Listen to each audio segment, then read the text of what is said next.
Hello hi మీ అందరికీ చాలా రోజుల తర్వాత అయితే నేను పూజ చేస్తా కనపడుతున్నానండి. ఇది వచ్చేసరికి మా దేవుడి గుడి అనమాట. నేనైతే ముందు రోజు పెట్టిన పువ్వులు అలాగే అగరబత్తులు తర్వాత దీపారాధన చేసుకున్న ఒత్తులు అవన్నీ తీసి నీట్గా క్లీన్ చేస్తాను. ఫస్ట్ వచ్చేసరికి ఇక్కడంతా తుడిచేస్తున్నానండి. తుడిచేసి ఆ తర్వాత ఆ పువ్వులన్నీ కూడా నీట్గా ఒకదాని తర్వాత ఒకటి అన్నీ తీసేసి ఇంకా మళ్ళీ ఫ్రెష్గా నేను స్నానం అయితే చేసేసానండి. స్నానం చేసేసి ఇక్కడ ఇంకా మొత్తం దేవుడి గుడి అంతా క్లీన్ చేసుకుంటున్నాను. తర్వాత వచ్చేసరికి ఇంకా దీపారాధన అది చేసుకుంటాను. అగరబత్తి దీపారాధన అండ్ దెన్ పండ్లు అవి పెట్టేసి ఫ్రెష్గా పువ్వులు తెచ్చుకుంటాను అనమాట. ముందు రోజు కానీ లేదంటే నయన్ని నేను స్కూల్కి దింపడానికి వెళ్తాను కదా బస్ దగ్గరికి, అప్పుడు కానీ తీసుకొని వచ్చుకుంటాను పువ్వులు అయితే. సో నేనైతే ఇక్కడ దీపంలో ఒత్తులైతే వేస్తున్నాను. అదే కుందుల్లో కుందుల్లో ఒత్తులైతే వేస్తున్నాను. 2 దీపం కుందులు పెట్టుకుంటాము, అలాగే 2 ఒత్తులు అయితే వేసుకుంటాము. ఇంతకుముందు అయితే అంతా ఒక్కొక్క ఒత్తే వేసుకునే వాళ్ళము. కానీ ఇప్పుడు వీడియోస్లో అలాగే చాలామంది కూడా 2 ఒత్తులు వేయాలి. ఒక ఒత్తి లక్ష్మీ స్వరూపం, ఇంకొక ఒత్తి నారాయణ స్వరూపం అని అంటారు. అలాగే లక్ష్మీనారాయణులు అన్నట్టు అనమాట. 2 ఒత్తులు వేస్తారు. అలాగే ఒక దీపం పెట్టకూడదు కాబట్టి 2 దీపాలు పెట్టాలి అని అంటారనమాట. అలాగే పెద్ద పెద్ద దీపాలు ఉంటాయి కదండి, అంటే ఇప్పుడు శంకు చక్ర దీపాలు అవి ఉంటాయి. అమ్మవారిది లక్ష్మీ దీపం ఉంటుంది కదా, అలాంటి అష్టలక్ష్మీ దీపం మాత్రం ఒకటి పెట్టుకోవచ్చు అంట. యాక్చువల్గా తెలీదు నాకు కూడా. మేము ఎప్పుడు ఈ దీపారాధనలే వాడుతున్నాము, అంటే ఈ దీపం కుందులే వాడుతున్నాం అనమాట. వెండివి ఇందులోనే ఒక 3-4 పేర్స్ అయితే ఉన్నాయి. అంటే నేను ఏమంటున్నానంటే పెద్దది ఉంటుంది కదా, ఏదైతే లక్ష్మీ అమ్మవారు దీపం కుందులు, అవైతే మేము అసలు ఎప్పుడూ కొనలేదు, వాడలేదు కూడా. ఇంతకుముందు అంతా కూడా వెండివే పెట్టుకునే వాళ్ళము దీపం కుందులు అయితే. ఇక్కడ నేనైతే ఇంకా అగరబత్తి అయితే వెలిగిస్తున్నాను. అగరబత్తితో నా దీపాలు అయితే వెలిగిస్తాము. యాక్చువల్గా ఈ కాన్సెప్ట్ కూడా నాకు తెలియదండి, అంటే ఇలా అగరబత్తితో దీపాలు ఎందుకు వెలిగిస్తారు అనేది కూడా తెలీదు. యాక్చువల్గా అగ్గిపెట్టి ఉంటుంది కదా, అగ్గిపుల్లతో దీపారాధన చేయకూడదు అని చెప్పి ఈ మధ్య ఎక్కువ వింటూ ఉన్నామన్నమాట. సో అందుకని చెప్పేసి ఇంకా అగరబత్తితో అయితే దీపాలు వెలిగిస్తున్నాము. అగ్గిపుల్లతో దీపారాధన ఎందుకు చేయకూడదు అనేది మీరు ఎవరికైనా తెలిస్తే కనుక తప్పకుండా కామెంట్ సెక్షన్లో షేర్ చేసుకోండి. అంటే ఇప్పటికి కూడా చాలామంది అగ్గిపెట్టితో నార్మల్గా దీపాలు డైరెక్ట్గా వెలిగించేది కూడా ఉంటుంది. అంటే నేను కూడా అప్పుడప్పుడు వెలిగించేస్తాను అనుకోండి. గుర్తుంటే నేను అగరబత్తితో, అంటే అగరబత్తితో వెలిగిస్తాను. గుర్తు లేకపోతే నార్మల్గా అగ్గిపుల్లతోనే వెలిగించేస్తాను. ఇక్కడ సౌమ్య కూడా హెడ్ బాత్ చేసేసింది. చక్కగా ఫ్రెష్ అయిపోయి తను కూడా దేవుడికి దండం పెట్టుకుంటుంది అనమాట. నేనైతే ఇంకా ఇక్కడ కుకింగ్ చేసేస్తున్నాను. బెండకాయలు వాష్ చేసుకున్నాను. బెండకాయ ఫ్రై చేద్దామని చెప్పేసి బెండకాయలు వాష్ చేసి కట్ చేస్తున్నాను అనమాట. మేమైతే ఎక్కువ శాతం అన్ని రకాల వెజిటేబుల్స్ తింటాము.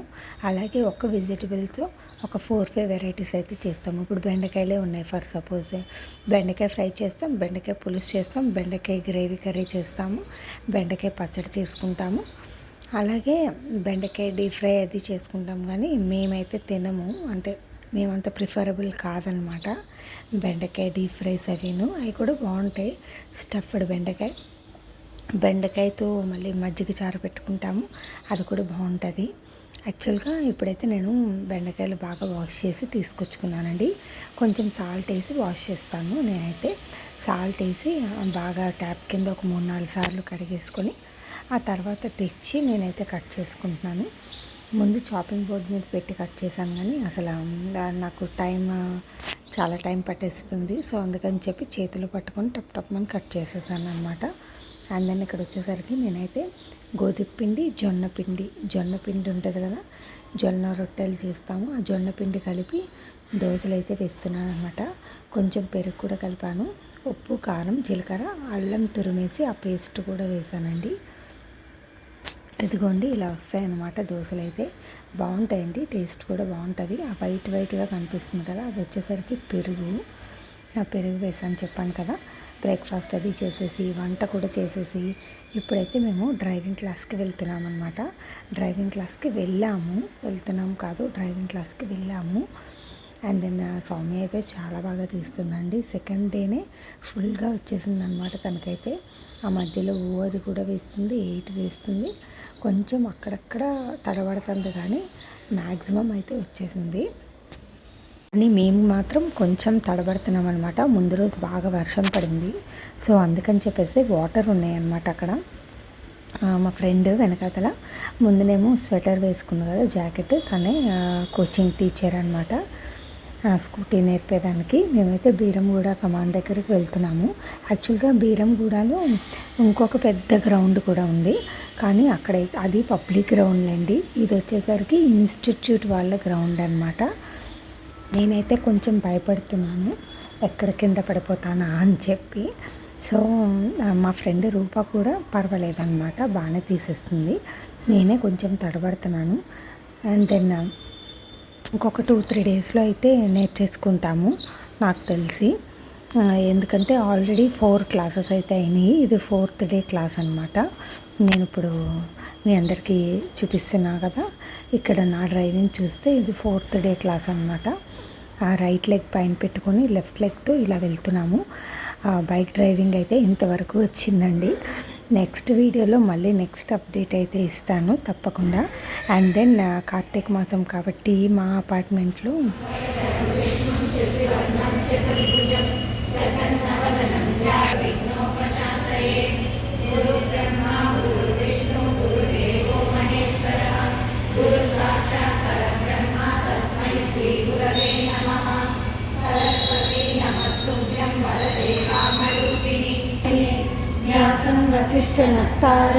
కార్తీక మాసం కాబట్టి ఈ 1 మంత్ కూడా చక్కగా మేము ఇలా పారాయణాలు అయితే పెట్టుకుంటామన్నమాట. విష్ణు సహస్రనామ పారాయణం అయితే గ్యారంటీగా రోజు ఉంటుంది.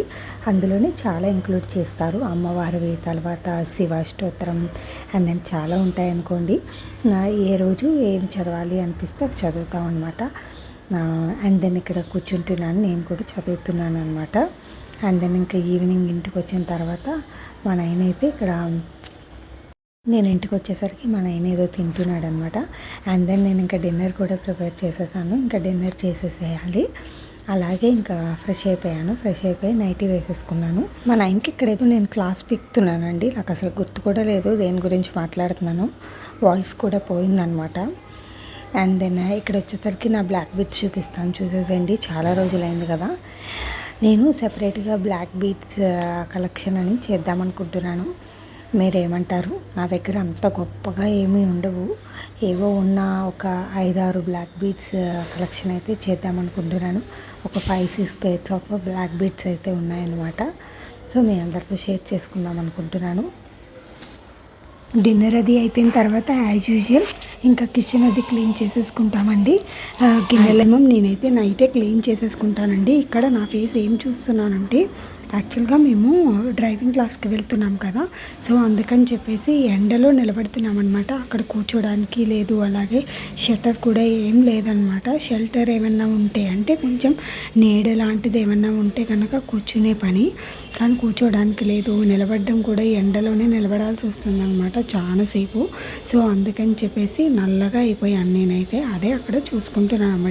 అంటే ఈ బ్లాక్ బీట్స్ వచ్చేసరికి నా లాంగ్ బ్యాక్, అంటే మా పెళ్ళై 14 years అయింది, 14 రన్నింగ్ అనమాట.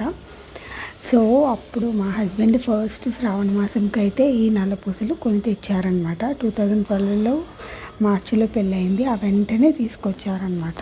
మా మ్యారేజ్ వచ్చేసరికి మార్చిలో అయిందండి. వెంటనే ఆ సంవత్సరమే శ్రావణ మాసం ఉంటుంది కదా, ఆ శ్రావణ మాసంలో అయితే తీసుకొచ్చారనమాట. నాకు తెలియకుండా సర్ప్రైజ్గా మా ఆడపడుచుతో వెళ్ళి మా హస్బెండ్ కొనేసి తీసుకొచ్చారనమాట. తీసుకొచ్చి నాకు గిఫ్ట్ చేశారు.